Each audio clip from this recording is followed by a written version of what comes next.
Welcome back, Marine Conservation Happy Hour crew. We're going to talk about new species.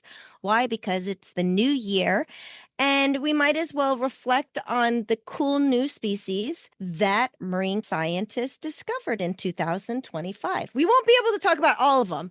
We'll try to go over as many as possible. But I figured what a cool thing to do is enjoy a conversation of something we don't know yet, but we're excited to discover more. You know who's happy about all these new species? The people Who? who write the marine biology textbooks, because they can write Oh, a new edition oh and my send out gosh. make more money on When was the last edition?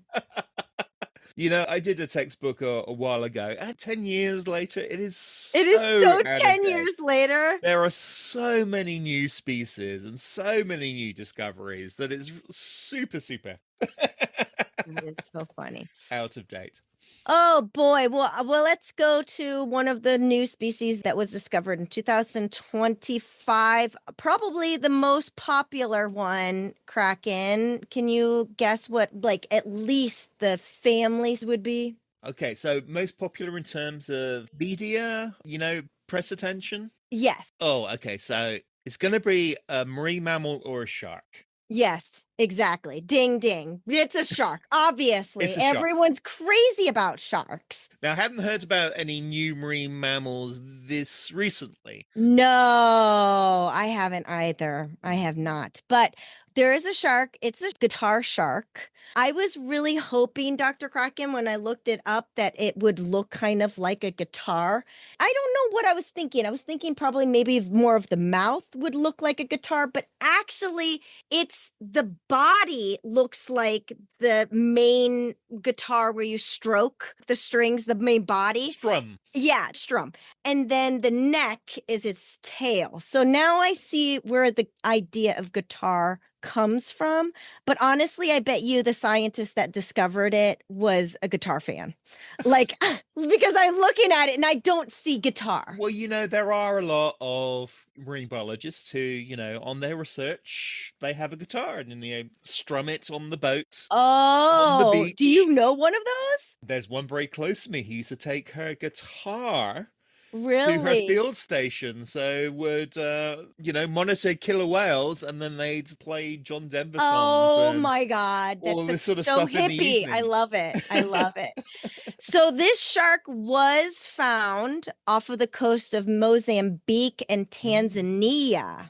Yep, and it is deep sea, obviously. Well, deep sea, there's still so many species in Oh, the deep sea that so we many have yet to species. find.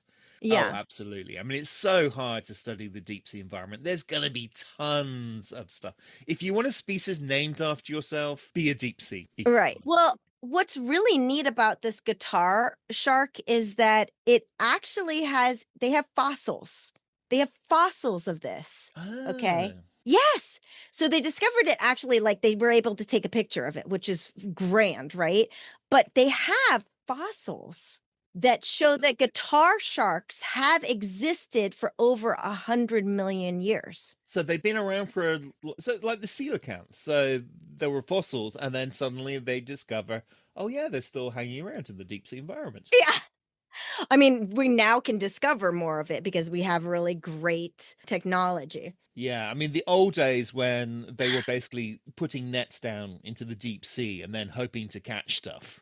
Yes. So what's great about the guitar shark, and that's why I want them to change. I wanted them, if I was discovering this shark, I would have made it like, I don't know, the big ray shark, you know what I mean? Or something like that, because it looks just like a ray.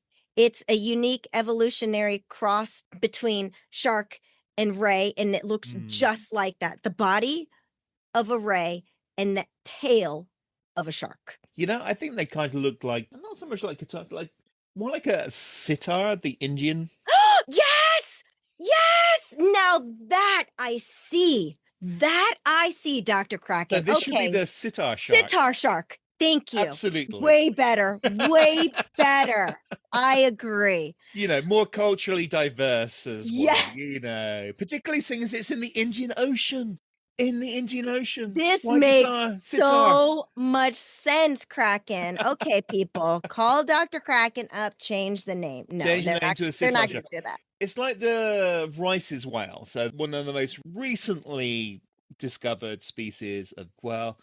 It's named after Dale Rice, who was a very, very nice Right. whale biologist. But some of us keep saying, well, we should have been calling it the Great American Whale to get more publicity, to get more attention. And it's in an area where there's a lot of activity. They're trying to roll back the laws to protect it.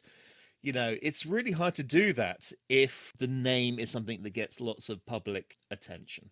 So there are studies Mm-hmm. about that. That if you have a really cool name for a species, then you are more likely to have people wanting to protect it and wanting to conserve it, like fairy penguins. Who would Mm. not want to protect fairy penguins? That sounds glorious. I'm definitely doing that. I would protect. Take my money. But Kraken, I've got to bring in Star Wars here because this must have been a Star Wars fan.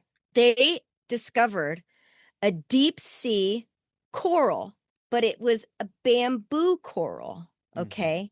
And this person named it. Now, hold on. I'm going to have a hard time with the beginning of the Idridogorgia. Okay. That's the first part of it. And then it says Chewbacca. I'm not joking. So this spectacular coral species, okay, that they discovered in the tropical West Pacific is a growing branch, okay? And what do you think, Chewbacca, think about Chewbacca. What do you Yes. think that this coral reef looks like, the branch, bamboo? Brown and hairy. Yeah, shaggy.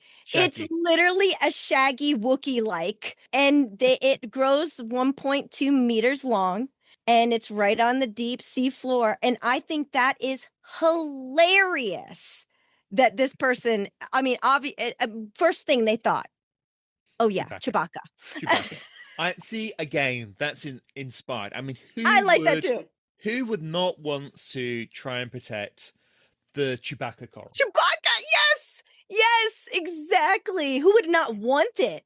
Like, who would not want it in their own aquarium? And I wonder if anyone's gone up to the Star Wars guys and, you know, George Lucas and all these sorts of people and said, you know, can you just like give us some money to help save the Chewbacca coral? I mean, you know, when we were talking about a lot of ocean sea movies, this would be great to integrate. Oh, yes. Yeah. Is the Chewbacca coral. Yes. I'll have to add that into my talk because, you know, in terms of ocean movies, Star Wars is not very good science. So I can actually have some good science in the Star Wars section of my talk about ocean science in the movie. That's cute. That is a cute one. I love it. I love it. Okay. Here's another species, Dr. Craken, that you're going to love because I'm trying to think of ones that you would enjoy. Because there's a bunch that are deep sea species that they have discovered. You know, I find some of the deep sea worms and some of the ones that people would just go, this is a worm. But some of them are super, super cool. Super cool. So this one, oh my gosh, this one has the most insane scientific name that I'm not going to be able to do because I'm going to butcher it. But it says also known as the Carnarvon flapjack octopus. The flapjack, you had me at flapjack. I know, exactly. Flapjack, yeah. So this thing looks so creepy, Dr. Kraken. This should be like once they understand a little bit more about this species, this should be on like the creepiest deep sea species. This thing looks like a vampire. Straight up looks like a vampire slash bat. Very creepy. Very, very creepy. And this was found and discovered, and it's, you know, like I said, it's under the umbrella of octopus species in Northwest Australia. And of course, something that weird and creepy would be off of Australia. Well, you know, if it's in the waters around Australia, then it's probably poisonous and Oh, likely yeah, to kill you. Yeah. probably. It looks like it. So it's the Carnarvon flapjack octopus. Carnarvon. Yeah. Carnarvon. Carnarvon. Flapjack octopus. Yeah. Okay. And this thing looks like a crossbreed of an octopus, a werewolf, and a bat and a vampire. I mean, it's just so creepy Well, looking. it's just asking to be turned into like a Dungeons and Dragons Oh, or yes! picture or Again, something like that. another brilliant thing. Why didn't they create that name, a name instead of Flapjack? I'm not really sure why they did Flapjack, but they could have put it under a name of a Dungeons and Dragons species Or something like like, monster. Octopus Nosferatu. Oh, yes, you're so brilliant. Love it. Love it. Well, I think we're running out of time, Dr. Kraken. So we'll have to, I mean, I have so many more species, but those are the most fun ones to talk about right now. We'll But come maybe back and we'll talk come about back. some new species Yeah, a little bit exactly. later in the season. Yeah, sounds good.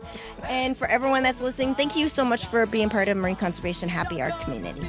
Hey, Marine Conservation Happy Hour crew, don't forget to hit subscribe and follow us for future episodes. And also, refer us. We'd love it.